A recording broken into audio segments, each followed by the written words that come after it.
Tes, cek sound. Oke, selamat datang kembali teman-teman di channel saya. Jadi setelah membahas Stellar Lumen atau XLM, kita kali ini akan bahas satu token lagi atau satu project lagi yaitu Outlayer ya teman-teman. Jadi kalau tadi XLM itu narasinya CBDC, maka kali ini kita akan bahas Outlayer dan narasi Layer 2 teman-teman ya. Jadi kita langsung aja bahas ya, apa itu Outlayer ya. Jadi untuk teman-teman yang belum tahu, si Outlayer ini adalah platform blockchain modular ya, yang memang dirancang untuk menyediakan solusi skalabilitas tanpa mengorbankan keamanan dan desentralisasi. Kemudian fokus utamanya adalah memang menciptakan execution layer.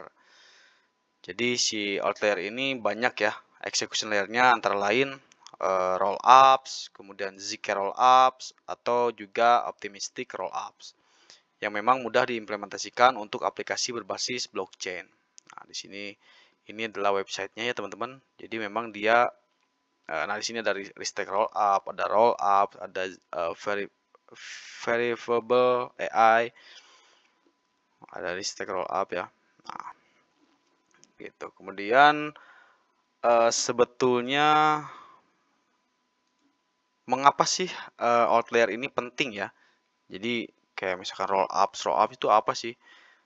Nah, jadi teman-teman di dunia blockchain atau kripto ini, ya khususnya blockchain ya, saat ini memang banyak blockchain menghadapi masalah-masalah seperti skalabilitas ya. Kita coba problem blockchain deh.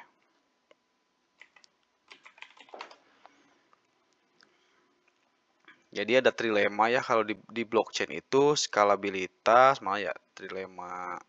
Nah, di sini the scalability trilema, teman-teman. Jadi memang blockchain ini mengalami banyak masalah ya, antara skalabilitas, security, dan desentralisasi. Jadi beberapa blockchain hanya bisa menampilkan dua keunggulan, sementara satunya biasanya di teracuhkan lah gitu ya.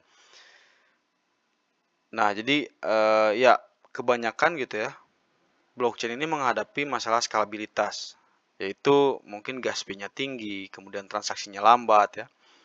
Kemudian juga proyek blockchain ini sulit teman-teman untuk menyesuaikan kebutuhan aplikasi spesifik.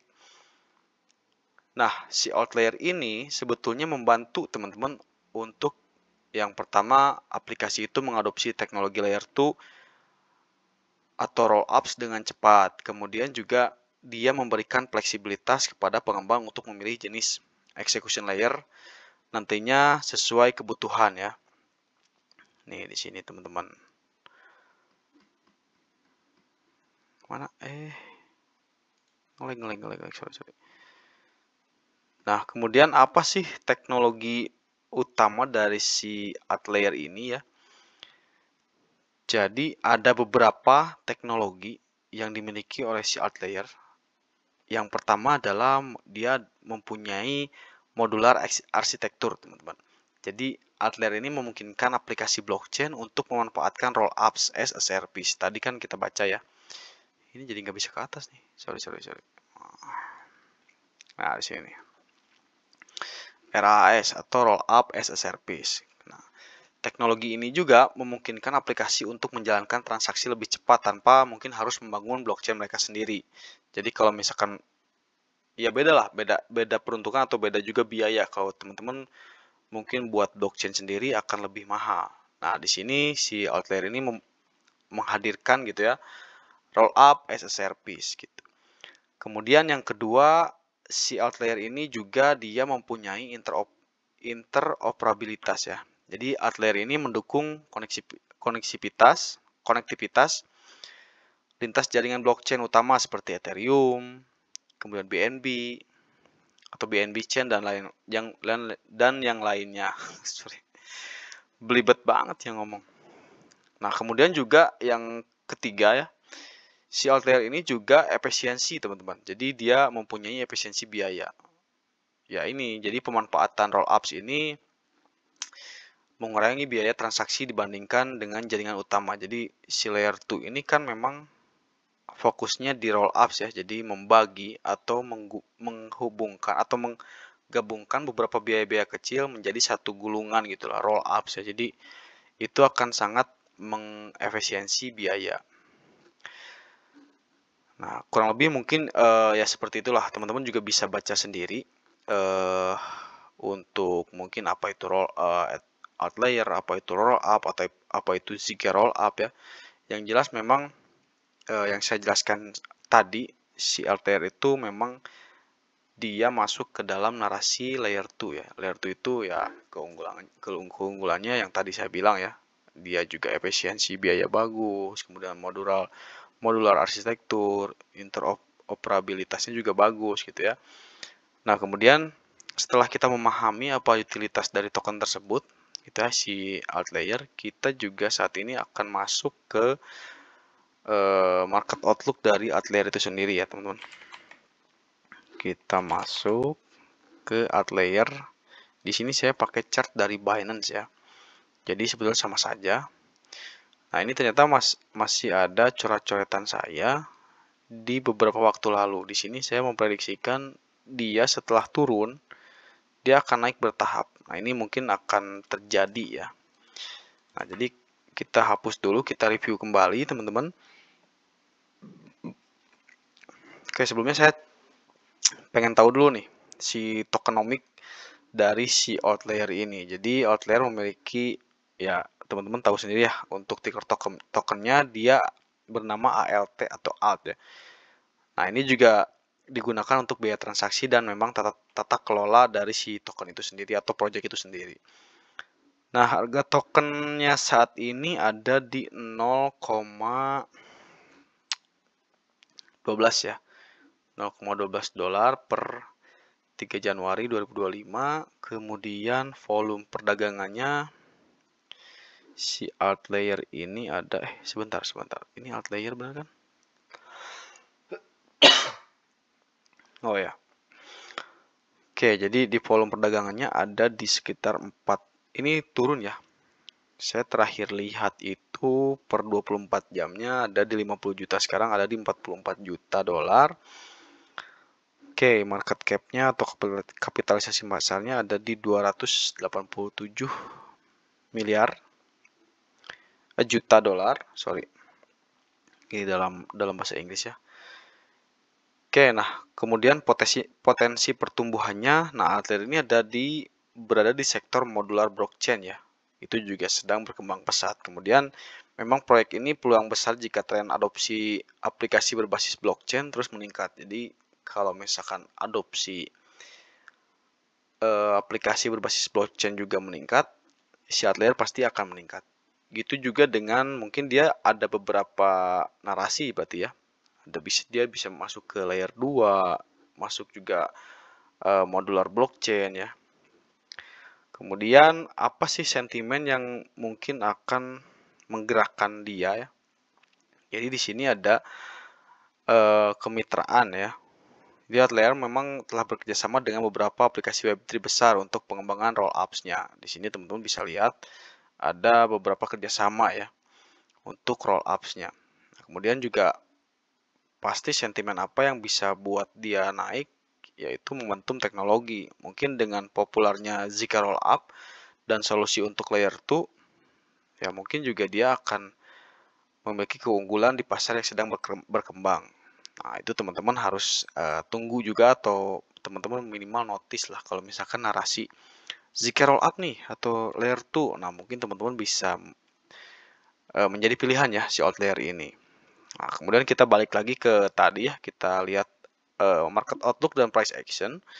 Ini kita hapus aja. Jadi sekarang dia sedang berada di demand area ya. Jadi ini saatnya untuk akumulasi sebetulnya. Nah, untuk di harga saat ini supportnya berada di area ini teman-teman. Support ada di area 0,07 teman-teman ya, untuk si outlier 0,07. Kemudian saya tandain aja 0,07. Kemudian untuk Resistennya di sini ada beberapa ya. Ternyata juga ada yang dekat. Di sini ada resisten, kemudian di sini ada resisten. Jadi resisten terdekat ada di 0,13, teman-teman. Jika dari harga sekarang dia hanya perlu naik berapa persen nih? Sekitar 7% atau 8% ya. Atau mungkin 10% biar enak ya untuk dia bisa breakout. Jadi dari harga sekarang dia perlu 10% untuk breakout, kemudian selanjutnya dia naik lagi ke resisten selanjutnya di 0,16. Nah, tren saat ini menunjukkan memang dia konsolidasi setelah kenaikan besar di kuartal 4 ya. Jadi kuartal 4 kemarin 2024 dia sudah naik besar, kemudian turun. Nah, di sini dia baru konsolidasi lagi. Jadi dia masih menerka-nerka lah ibaratnya gitu. Nah, kemudian mungkin di kuartal 1 2025 ini bagaimana ya, atau saat ini potensi dan prediksinya bagaimana. Nah, jika outlier ini menunjukkan tren bullish dan melampaui di resisten tadi. Nah, resisten ini mungkin target berikutnya akan ke sini teman-teman. Jika dia bisa berhasil lewat ya, artinya yang tadi 10%, jika dia bisa naik 10%, bisa melampaui 0,13, mungkin target selanjutnya dia langsung akan ke 0,16 gitu ya. Itu mungkin untuk sisi bullish atau kenaikan. Nah, jika bearish nih gimana nih? Jadi jika dia turun ya, teman-teman, di sini juga ada support. Jika dia turun ke 0,10, mungkin dia akan turun lebih jauh teman-teman ke 0,07 gitu ya. Itu jadi ada dua apa ya, ini saya coba pakai warna hijau aja biar nggak pusing. Jadi ada dua skema ya. Jadi jika kenaikan mungkin dia harus break dulu di 0,13 nya sebelum dia naik lagi ke 0,16. Jika dia turun, dia pasti akan break dari 0,10 ke 0,7 untuk target berikutnya. Gitu teman-teman.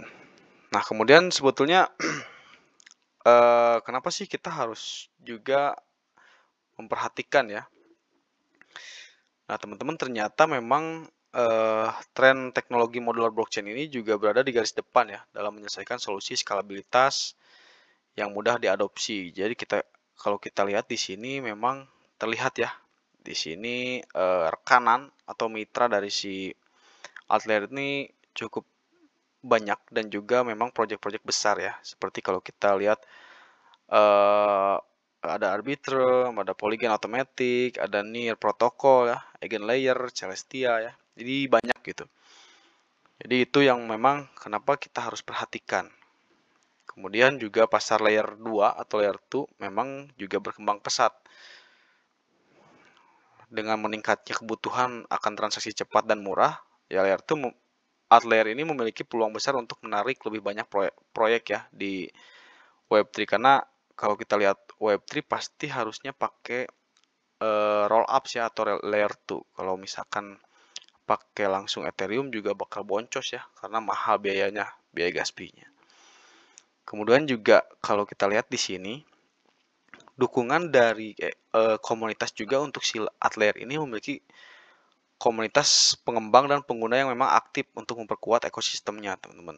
Nah, di sini juga lihat ya, memang komunitasnya aktif gitu.